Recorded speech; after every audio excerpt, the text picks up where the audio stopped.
संजय का कसूर इतना था कि उसने दूसरे धर्म की वहीदा से शादी कर ली थी। उसके लिए वो अपना धर्म बदलने के लिए भी तैयार हो गया था। फिर ऐसा क्या हुआ कि वहीदा के प्यार के 3 टुकड़े हो गए। मंजू पूरी रात अपने बेटे संजय के लौटने का इंतजार करती रही, लेकिन वो नहीं लौटा। सुबह होने पर मंजू ने संजय के दोस्तों से बेटे के बारे में पता किया तो दोस्तों ने बताया कि उसके 3-4 दोस्त उसे अपने साथ लेकर कहीं गए थे।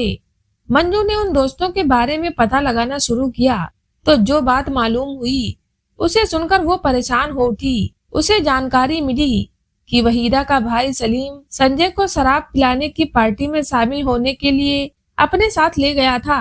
सलीम के साथ और भी युवक थे। वो संजय के ऊपर यह सोचकर झुंझला रही थी कि जब जाना ही था तो उसे साथ जाने के लिए सलीम ही मिला था। तो क्या उसे साथ जाने के लिए सलीम ही मिला था? क्योंकि सलीम की बहन वहीदा को लेकर संजय की उससे दुश्मनी चल रही थी। अब मंजू का मन तरह तरह की आशंकाओं से घिरने लगा। उसे बेटे के गायब होने के पीछे किसी साजिश की बू आने लगी। सलीम अपने अब्बा फजरुद्दीन, माँ मदीना और बहन वहीदा के साथ हरियाणा के जिला फरीदाबाद की नेहरू कॉलोनी में मंजू के पड़ोस में ही रहता था। मंजू का मन नहीं माना तो देर शाम वो सलीम के घर पहुंच गई।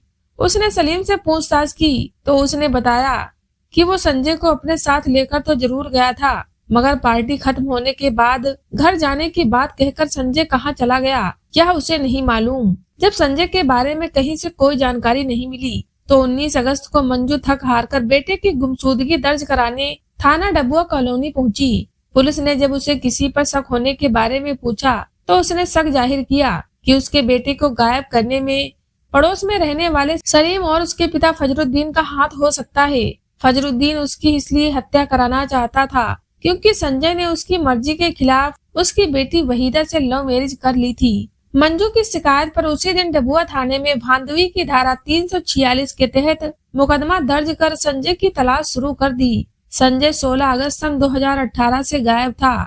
उसे गायब हुए 3 दिन गुजर चुके थे। पुलिस ने संजय के सभी दोस्तों से पूछताछ की, लेकिन उसके बारे में कोई जानकारी नहीं मिली। उन्होंने मृतक संजय की मां मंजू तथा परिवारजनों से घटनाक्रम के बारे में पूछताछ की। तब उन्हें पता चला कि संजय ने अपने पड़ोस में रहने वाली दूसरे समुदाय की वहीदा से उसके परिजनों की मर्जी के खिलाफ घर से भगाकर शादी कर ली थी। इसी वजह से लड़की के भाई और अब्बा उसकी जान के दुश्मन बने हुए थे। पुलिस आयुक्त अमिताभ ढिल्लों ने क्राइम ब्रांच को भी थाना पुलिस के साथ जांच में लगा दिया। 3 टुकड़ों में मिली लाश मुकदमा दर्ज होने के तीसरे दिन 21 अगस्त को पता चला कि किसी युवक की लाश सैनिक कॉलोनी से थोड़ी दूर झाड़ियों में पड़ी है। यह जानकारी मिलने पर पुलिस टीम सैनिक कॉलोनी के पास उस जगह पर पहुंची जहां लाश पड़ी होने की सूचना मिली थी। पुलिस को वहां एक युवक की सड़ी गली लाश मिली। लाश काफी विकृत अवस्था में थी। वो 3 टुकड़ों में थी। लाश देखकर डर लग रहा था कि उसकी हत्या कई दिन पहले हुई होगी। इस सड़ी गली लाश की शिनाख्त मंजू ने अपने गुमशुदा बेटे संजय के रूप में की। पुलिस ने जरूरी कार्रवाई कर लाश पोस्टमार्टम के लिए रोहतक पीजीआई भेज दी और एफआईआर में आईपीसी की धारा 302 जोड़ दी गई। लाश के बरामद होने के बाद पुलिस ने आरोपी फजरुद्दीन और उसके बेटे की तलाश शुरू कर दी। उसी दिन पुलिस को सलीम के बारे में एक गुप्त सूचना मिली, जिसके आधार पर पुलिस ने सलीम को गिरफ्तार कर लिया। उसे उसी दिन कोर्ट में पेश कर पूछताछ के लिए 3 दिनों के पुलिस रिमांड पर लिया गया। सलीम से की गई पूछताछ के बाद पुलिस ने अगले दिन उसके पिता फजरुद्दीन उर्फ फजरू तथा सुमित उर्फ सोनी को भी गिरफ्तार कर लिया। सभी आरोपियों से सख्ती से पूछताछ की तो उन्होंने संजय की हत्या करने की बात स्वीकार कर ली। संजय की हत्या के पीछे की जो कहानी सामने आई वो इस प्रकार थी। मंजू अपने 2 बेटों संजय और अजय के साथ फरीदाबाद की नेहरू कॉलोनी में किराए के मकान में रहती थी। उसके पति रूप सिंह की कई साल पहले मौत हो चुकी थी। उसके पड़ोस में फजरुद्दीन अपने परिवार के साथ रहता था। दोनों परिवार अलग अलग समुदाय के थे, लेकिन उनके बीच काफी अपनापन था। त्योहारों के मौके पर वे एक दूसरे की खुशी में जरूर शरीक होते थे। पारिवारिक संबंध होने की वजह से दोनों ही परिवारों का एक दूसरे के यहाँ खूब आना जाना था। फजरू की बेटी वहीदा बला की हसीन होने के साथ साथ बालिग हो चुकी थी। उधर मंजू का बेटा संजय भी 23 साल का हो चुका था। दोनों ही एक दूसरे को जी जान से प्यार करने लगे थे।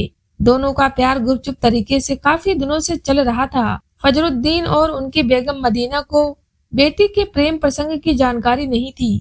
वे समझते थे कि दोनों बच्चे यूं ही आपस में कभी कभार मिलने पर हंसी ठिठोली कर लेते हैं। उन्होंने कभी भी इन संबंधों के बारे में ध्यान नहीं दिया। सब कुछ ठीक ही चल रहा था। इधर वहीदा और संजय का प्यार और गहराता जा रहा था।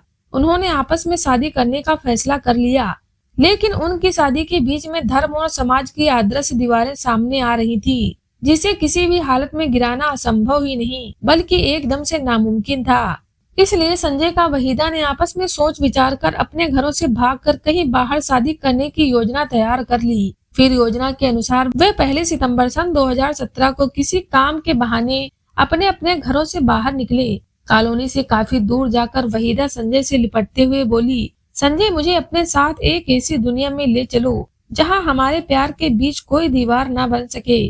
संजय ने उसे विश्वास दिलाते हुए कहा, वहीदा, तुम चिंता मत करो, अब दुनिया की कोई ताकत हमें तुमसे जुदा नहीं कर सकती। वहीदा को अपने प्यार पर खुद से बढ़कर भरोसा था, इसलिए उसने खुद को अपने प्रेमी संजय के भरोसे छोड़ दिया। संजय उसे लेकर राजस्थान स्थित अपने पैतृक गांव पहुंचा। वहां कुछ दिन रुकने के बाद उसने वहीदा से कोर्ट मैरिज कर ली। शादी के अगले दिन वहीदा घर की अन्य औरतों के परिधान के अनुसार अपनी गोरी कलाई में चूड़ा, मांग में सिंदूर, हाथ में मेहंदी लगाकर संजय के सामने पहुंची, तो इस रूप में देखकर उसकी आंखें फटी की फटी रह गईं। वो दुल्हन के श्रृंगार में और भी ज्यादा खूबसूरत दिख रही थी। संजय वहीदा को अपनी पत्नी बनाकर अपने आप को दुनिया का सबसे भाग्यशाली समझने लगा।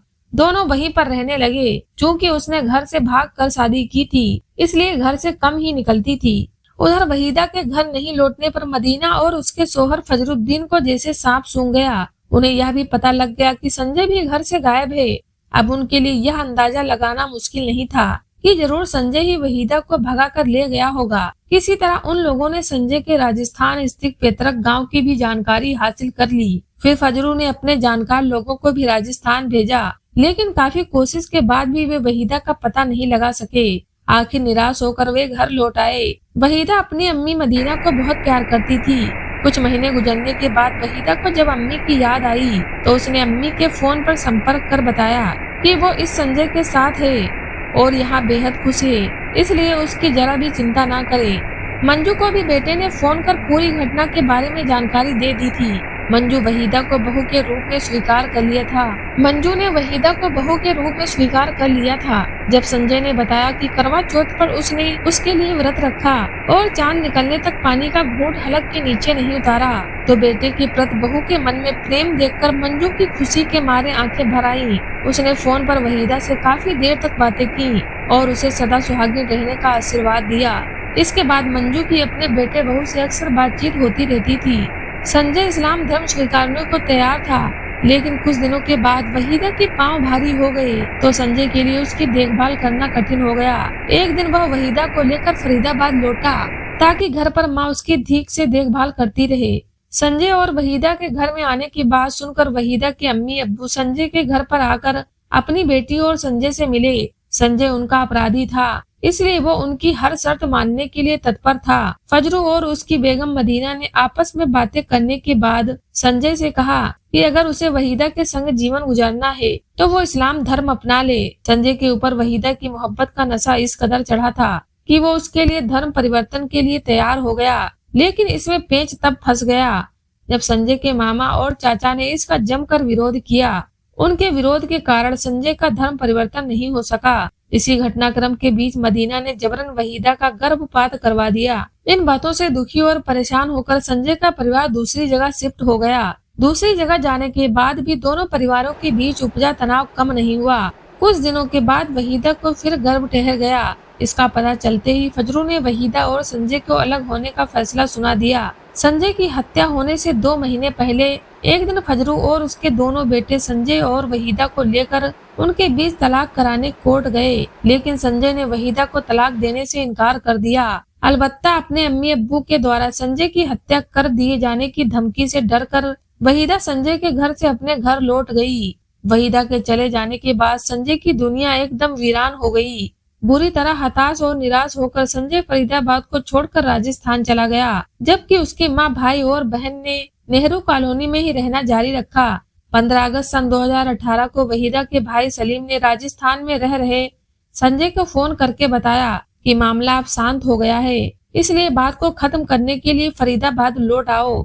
आखिर साजिश में फंस गया संजय अगले दिन यह सोचकर फरीदाबाद आ गया कि जल्दी से यह मामला निपट जाए तो वहीदा और वह दोनों शांति के साथ अपना जीवन गुजार सकेंगे। उसे क्या मालूम था कि सलीम और उसका बाप उसकी हत्या के लिए उसे मामला खत्म करने का सुनहरा ख्वाब दिखा रहे थे।